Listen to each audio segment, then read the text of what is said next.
I got Dr. Cory Middleton here with me today, from founder and managing director, Relationship Talk. Relationship Talk, yep. Managing director and founder, Relationship Talk and Talent Development Academy. Dr. Cory Middleton has a brilliant profile. He led the Sydney 2000 Olympic team psychologist, and he's been training and developing mindset players in the industry, across various industries. Cory, do you want to introduce yourself and just give us a little bit about what you do and how long you've been doing it and how you've been shaping the industry? Yeah, absolutely. Yeah, as you mentioned, I started as a sports psychologist many moons ago. I actually joined after the 2000 Olympics, but I was part of the Australian Institute of Sport, which is like a real centre for excellence.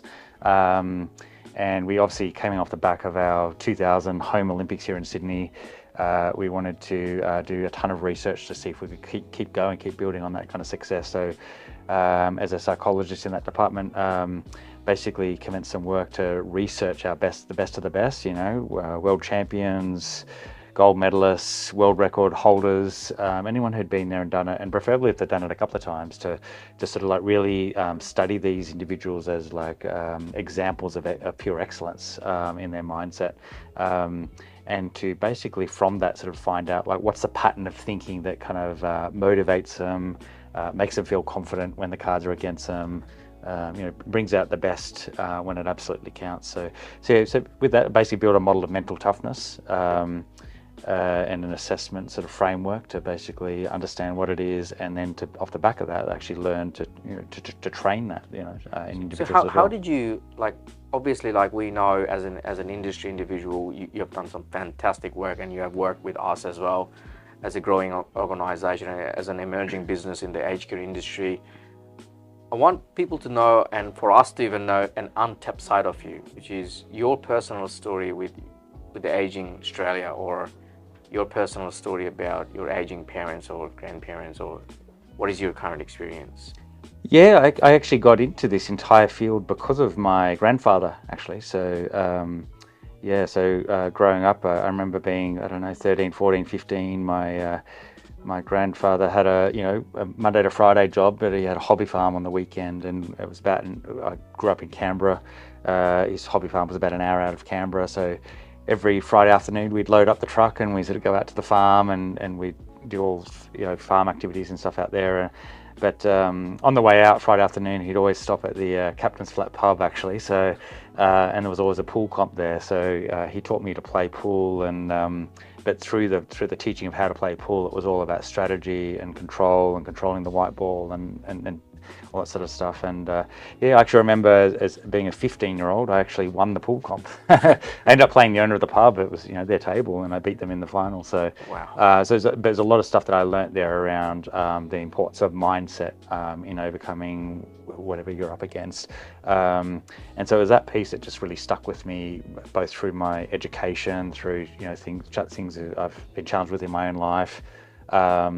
And then eventually drew me into that field of sports psychology. And when the opportunity came up to study the best of the best, it was just, I felt a natural gravity towards that. So, and once I completed that, I took it from the sports field across into business, and I have two businesses, as you mentioned. So Talent Development Academy is very much my corporate business, so sort of applying skills about mental toughness in a corporate kind of space. And my second business is Relationship Talk, which is essentially like a counselling and EAP sort of type service.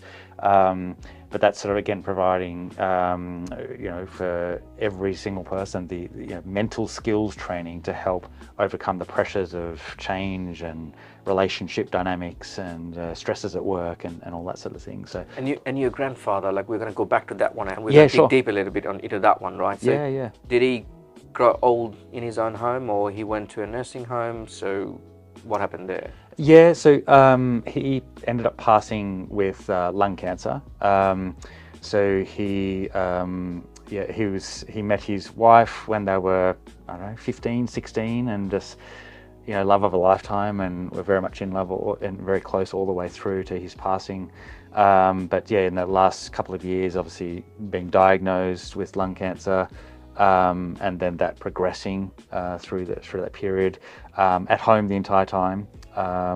So I know that they definitely use some home care support packages. Obviously my grandmother was caring for him, particularly at the end when it got quite difficult. So there was, whether it was nurses coming to check on him, but also services around the house, like caring for him. She couldn't necessarily keep up some of the other responsibilities around the home. And how was that, like from your perspective, that caring at home and that he was remain at home towards the end of his life? And how was the whole thing from your perspective, that aging and passing in your own home? Yeah, I think it was, in his experience, I think it was very dignified and very respectful, like sort of respectful or true to his own life. Like, I think he probably spent 50 years in that home, and then passed away in that home, at home, in his own bed. So familiar surroundings, even just the rhythm of your normal life, day-to-day activities, like how you spend your time, it was the same right up to the very end, So I think that brings some kind of comfort and some dignity, as opposed to living an entire life in a space and then going somewhere else. And of course, surrounded by you guys, which is the family, the closest of kins, right? Yeah, and it was very much, a large family, and all through his life, he had 6 children, and they've got children, so lots of grandchildren, and it was drop in, people drop in and out all the time before the cancer, so him being there, it's sort of like nothing really changed. It was just constant dropping in, dropping out. So, yeah. I think that's the beauty of the aged care of home care, or that will be known as support at home. Because a lot of people that we were at the New South Wales Seniors Expo the last couple of days, including today, and a lot of individuals are in their own home and they still haven't started their care journey just yet. When do you believe the right time, from your own experience, right? There is no right and wrong answer in this. Like, when is the right time do you believe that people should start looking? I think it's very individual, right? So, like the field of aged care is very much going into person-centered care, so that there's no one way, one solution, one answer. So it very much comes down to the person's medical needs, physical needs, mindset, emotional sort of needs. So it's hard to say that there is the perfect time. But I probably would say that, like, I guess maybe a lot of people leave it slightly longer than what would have been a good time for them, due to maybe not knowing this is actually available, and there is a lot of support around this that can actually be offered. I think it's also fear, fearing the unknown, and also fearing that it's going to change what is my existing rhythm of life. You almost want to hang on to it as long as you possibly can before like they feel like they're giving up their sense of independence and that's their livelihood. And as soon as you move to something different, it's like you've let go. It's like you've kind of given up on that, and it's like you're into this other chapter. But staying at home, I think, allows you to live within your own dignity right through. From a psychological point of view, and this is what I've seen within my dad, right? So there's a real fear, or like I don't know, I call it ego. Like I'm a man's man. I don't want you to come and look after me. I don't want to feel like I'm losing control or I need help. Is that something happens? Like, is it common? Absolutely, yeah. And I'm not sure it's just males either. Like, been talking about my grandfather. My grandmother is still with us as well. So, I know there are some supports being put in around my grandmother. But I would say that's probably, if there was a point of resistance, that's the point of resistance, is I don't want you to change or tell me how I should be living my life. She's like what, almost nearly 100? No, she's about 85, I think. Right. Yeah. So we had, my grandmother had my mum when she was about 20, and my mum had me when I was about 20. So yeah, sort of close in age. But that would be the singular thing, I think, like, and maybe also not knowing what's available. Also think, like with things like technology as well, that becomes a bit of an inhibiting thing as well. Like, we've moved to things like paperless and online applications, and which is fine for maybe your eye, but it's not really the world they lived in. They grew up in paper pen. Yep. We've Post seen that a lot arrives, this last couple of days. People were like scared to scan. I was like, oh, no, I don't QR code, Yeah, like, and then fill it in. Yeah, no, I don't want to do that. I want to do it on a piece of paper. I was like, okay. Yeah. Rather than just sending them to, I'll just log online and just. Yeah. It's more us. Yeah. These are more us, our generation, and we definitely felt that in this particular conference, because it's a seniors expo. So 9% of the individuals were well into their 70s or 80s, and everyone was like, I don't want to scan the QR code. I want to write it down on a piece of paper. And in fact, we started writing the email examples or our details, even though there was a business card. It's like, okay, can you write me this on the piece of paper? We're literally writing it. Yeah. So it is an interesting chapter of their lives. Yeah, and it is exactly that, the way you use the word chapter, because like psychologically we have like periods in life where you transition, like it's natural points, right? So an obvious one is from being an adolescent to being a young adult. Like psychologically we change, like when you're 15, 16 to being 20, 21, like there's a lot of maturity that happens in there. And then when you move out for the first time, there's a little leap that happens in our psychology. When you get your first paycheck, when you get your first house, this is my place now, I'm responsible for this. When you do your first, when you get married, when you have kids, there's these little leaps that we go. And we're very focused on it as, kids, but it keeps going all the way through. And potentially my grandmother, who's 85, is about to go through another leap of another transition. It keeps going all the way through, and it's letting go of what's familiar and moving to something else, uncertainty, and the fear that you can't get it back, or you're losing part of what might be part of your identity. Yeah, that's a big one, the identity. Yeah, that's the big one that I've seen within my dad. Like it's that strong man now. He told me something like. He was out with my kid to grab ice cream, and he goes like, now I want ice cream every single day. Like if I don't get, I throw a tantrum just like your son. Yeah. I'm becoming a child again. And that was his words. I was like, okay, well, let's not be like my child. Then I have to deal with one 82-year-old and one 5-year-old. I don't want to do that. But I could see the shift in behaviors, the change in behaviors. Yeah, and hanging on to familiarity, hanging on for as long as they can. Onto something that at least they feel comfortable, as opposed to stepping into the unknown, which they feel they can't come back from, or they feel there will be an unretrievable sort of, like a loss of identity, loss of purpose, loss of independence. You get to that age too, like your driver's license isn't even a given. That's analysed every 12 months. And the GP has to decide. It almost feels like you're going back to as a child, like you were a child, then you kind of grow up, and then you're kind of going back to being a child, except with a lot more life experience and with a lot more when maturity goes out the window, because they start acting and throwing tantrums and stuff like that. That's what I've seen within my dad. It's almost like going back to that cycle again. Like a full circle life cycle. And you think about, like, at a child, like when they're going through so much psychological change and transformation, they've got the presence of a parent, 35 to 45, maybe, really there to support them through, be a rock in that situation, like help guide them kind of through. But I think it's true of the other end as well, is that when there's transitions at that later end of life, they're also going through so much emotionally and physically, that I think it's also useful for the 35 to 45s, that sort of potentially their children, or to be that steady rock, that support. They're potentially not going through the same level of emotional upheaval. They might be a bit more tech savvy. They can fill out the forms. They're more aware of the services. At least they can do a lot more research of the services potentially. So I think that middle-age group,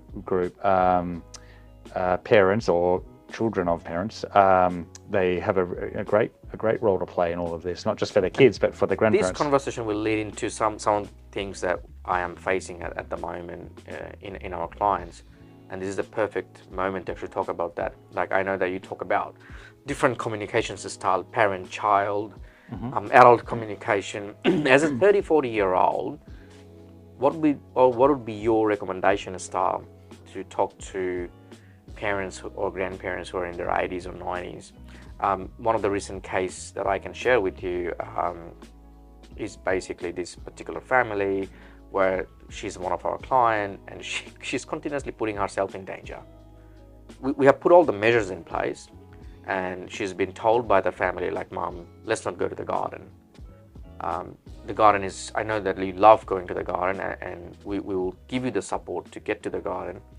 But she sometimes sneak out and goes to the garden and then have a fall or hurt herself. She likes the independence of going to the bank by herself. So she's been hanging out with her daughter or her daughter-in-law, and she's been telling them, like, look, you go do your thing, and I'm just going to quickly pop into the bank and then come back and meet you in this spot. And in recent cases, what I've heard very recently, that she had a fall in an accident. And the families were saying, like, we are so frustrated. I think I'm just parenting my mom. That's what I thought, like, okay, tomorrow I'm meeting Cory. I want to ask Cory, like, how do we have these conversations? Like, even for myself, if I'm talking to my dad, who thinks he's a doctor now, but which is not the case, but how do we hold these conversations? Yeah, it's, I mean, all the evidence suggests they're really supporting what's called person-centered care. So think of the identity that the person has, you know, what the things that are important to them about independence, having free choice, just ways they live their life, routines, daily routines that they have in their life, preferences, likes and dislikes, all these kind of things. Like, people have a sense of self, and it's, so I think when others come in and the services come in, all with good intent and saying, hey, we think this service can help you, we think you should go to this physio and do this or do that, and this is, it's kind of, sometimes I think it's pushed, it feels like it's pushed on them, and there's no free choice, and I think in some cases it's challenging their sense of identity. So all the research psychologically, but even if you look at the Royal Commission's report from a couple of years ago, it really talked about being person-centered, like every aspect through all the aged care services needs to be very person-centered, and it allows them to really engage in some of the recommendations. So it's, yeah, really, rather than taking the time to find the solution, it's taking the time to understand the person, and then with them help be side by side by helping them to choose, you know, some things that are going to be more constructive for them. So gardening might be really part of her identity. So what are some choices around gardening that could be made, around the design of the garden, the design of the path to the garden, opportunities to garden, times of day? She might be more weary on her feet in the afternoon after lunch, but maybe not so much in the morning. You know, what adjustments can be made to incorporate the person? And that's the kind of conversations we're having with the family, right? Like, instead of like a hard and fast rule, no, Mom, you can't go to the backyard anymore. I think that will really restrict them, or they will kind of miss that part of that identity. Like, this is me, I'm wanting to do this. And now you're telling me to stop this thing that's part of who I am. And that's when I believe the communication is going completely pear-shaped. And obviously, no matter what we try to do, nothing's going to work. And that's when I found, like, okay, sometimes I'm a psychologist for not for the client, for the family members. Because it's about how we deliver these messages to the families. Like, look, I know he or she is your parent, but the way you're doing it is probably not going to give you the result that you're looking for. Look, a really practical thing for people to have in mind, I think, is imagine that each week in the interactions that you're having with this your loved elderly person, is that each week you have two buckets, and every week they start empty. One bucket has the title quality time, and the other has choice. So every week you've got to fill the bucket with them. So you've got to give them quality time, so to actually understand the person, what's important, what's on their mind. They need to be listened to and heard, and allow what you're hearing to influence kind of what's going on. But the other bucket is the choice. They also need lots of choice, lots of options, lots of free will to be exercised in the different ways we go about our treatment, in the way that we make our homes safe from falls and things like that. Like, what are the options where they can be involved in the decision-making process? Right. Not just once off when we do a care plan, but like every week the bucket starts empty, and every week we have to listen, and every week we have to give choice. And that's where you sort of create a really resilient relationship, and the person is much more adaptable when quality time and choice is exercised well. So I know that you spend a fair bit of time training executives in the aged care industry. Do you want to tap into that? Like, talk us, what was your observation? What are the regular challenges that the industry faces, and how can we overcome that? I know it's a really big topic, but yeah, look, a couple insights. Well, I worked as a psychologist for many years. I've really joined the aged care space in the last couple of years. It's been an interesting time. Like, it's coming in straight after the COVID sort of period. So initially it was obviously COVID in the aged care environment was incredibly confronting. Lots of fear, lots of challenge for the aged, but also the aged carers in that environment. In many cases, I think maybe sometimes people felt ill-equipped to kind of deal with something of this kind of magnitude, and something like that comes along and it pressure tests every aspect of your system. So you get leaks of faulty processes fall down here and there, and we're constantly playing kind of catch up. Also, we've seen in the news, it became front page of news in lots of different spaces. The commission's come in and scrutinised and done a report, and and painted a fairly gloomy kind of picture in terms of the state of aged care in Australia and the work that needs to be done over the next 5 to 10 years. And I know many providers are deep in transformation, sort of like trying to course correct and get ready for what's coming our way, what we know is coming our way. Look, I joined at that time. So initially, I joined as a supportive listening, empathetic psychologist to support and mentor people around the topic of resilience and stress management. But I've really taken to the industry. I've really enjoyed the space. I find there's lots of purpose. There's lots of people who join that industry for very good reasons, very authentic reasons. It's a natural industry where you can feel like you can make a real difference. You are dealing with the topic of life, and so it's very meaningful to both the people who are receiving aged care services, but the people who work in that kind of space. Over the years, it's transitioned from just pure stress management to, as transformation's unfolding, I think we're at a particularly interesting juncture right now where you kind of need to move from what's called like a negative sentiment, which is be careful, watch out, we're behind, this is dangerous, there's a lot of pressure on us, there's a lot of eyes. So there's very much a negative sentiment that overrides most aspects. So that's going to affect motivation. It's going to affect, do I really want to work here? That sort of stuff, right? And I think there's a lingering, almost protective scarring from being in a state like that. To then, I think we're at this important juncture where we need to then move into positive sentiment, where lots of the transformation is happening, is having great effect. We are drawing new people to the industry, and those people are doing well in those roles and growing in those roles. Of course, there's going to be bumps along the way. We are still transforming. But the psychology of aspect, I think we're in a very important juncture of moving from a negative sentiment to a positive sentiment, and leading with our strengths, as opposed to the past, which might have, like, let's say the Royal Commission report, maybe pulled out so many of our weaknesses. Yeah. So moving from a we're broken to a we're building strength and a strength-based approach to the industry, and expanding our strengths. So I think we're in a very important, psychologically, I think we're in a very important juncture. Because that's what I've seen as well, like in this industry particularly, what I've noticed, I mean, obviously we're not the traditional aged care industry individuals. We were working in various aspects within the industry. Then we became an aged care provider, and then we just felt it, that there's a lot of naysayers, there's a lot of complaining. There's pretty much is like you try to do something right, and there's a lot of complaints, and there's a lot of negative attitude about, this can be done, this is not the right way to do it, or that's not the right way to do it. It's just like every step of the way you're going to get a pushback. And it was just pure astounding, like how much of people who've been working in the industry for so many years, and they have that because they probably felt shackled by a lot of bureaucracy. To us, we felt like, hey, we just want to care for people. That's it. That's how simple it is.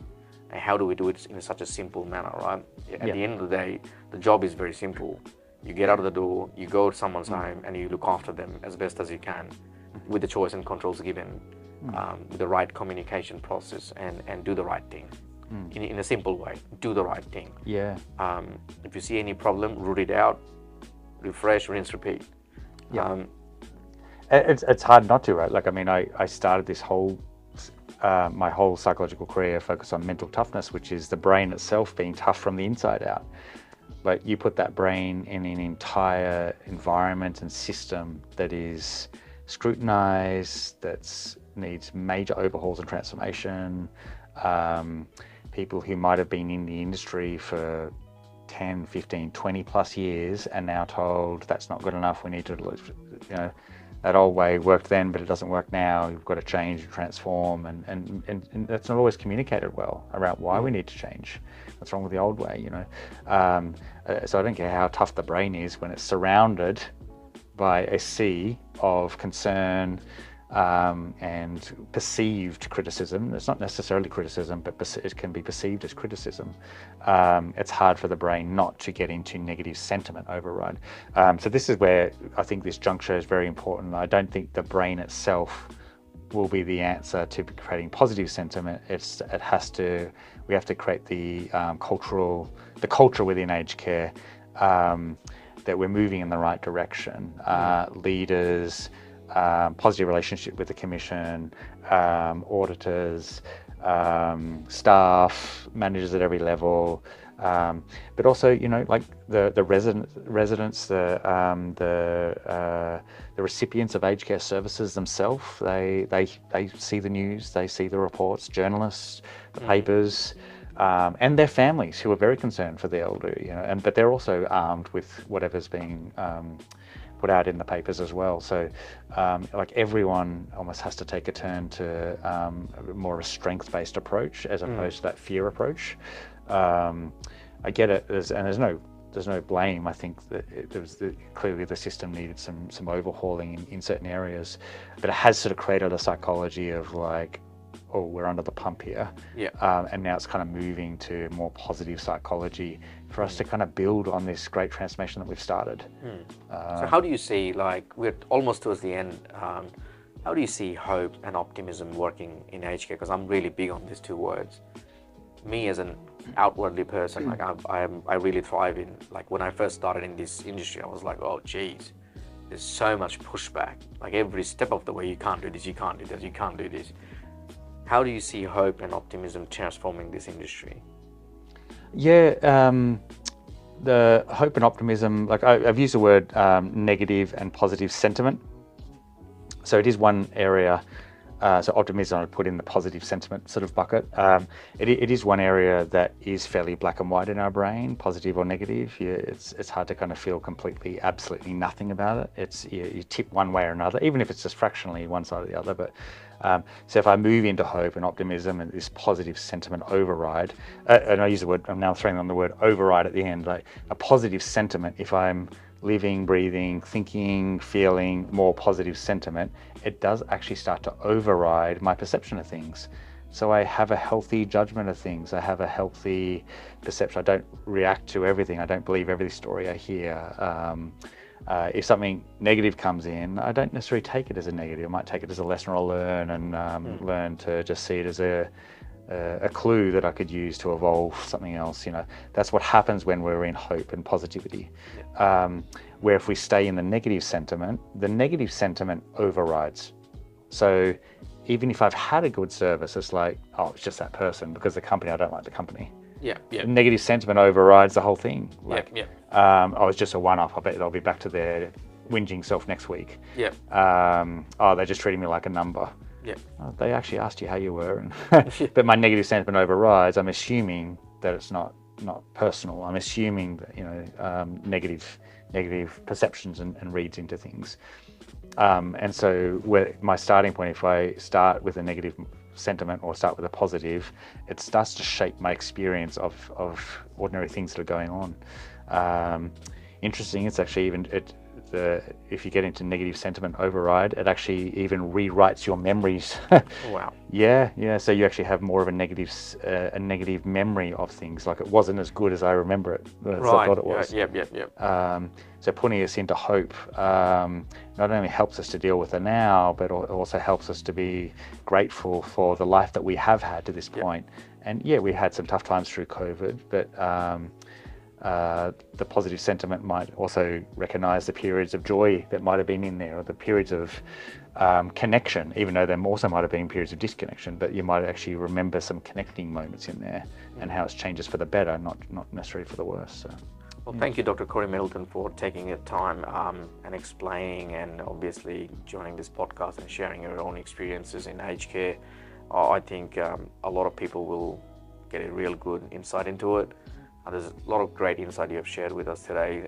Cory does fantastic work with Talent Development Academy. So if you're in the aged care industry, if you're watching this and you want to shape your organization, every organization needs a certain level of assistance and support to turn the next corner. And I believe Cory will be able to assist you with that, turning that corner, because we can't actually change an industry just by one organization unless we all work together, and Cory does a fantastic job doing that. So if you want to do that as a team or as an individual at a senior level or at an executive level, or you want to train your executive teams, this is the guy that you need to reach out to.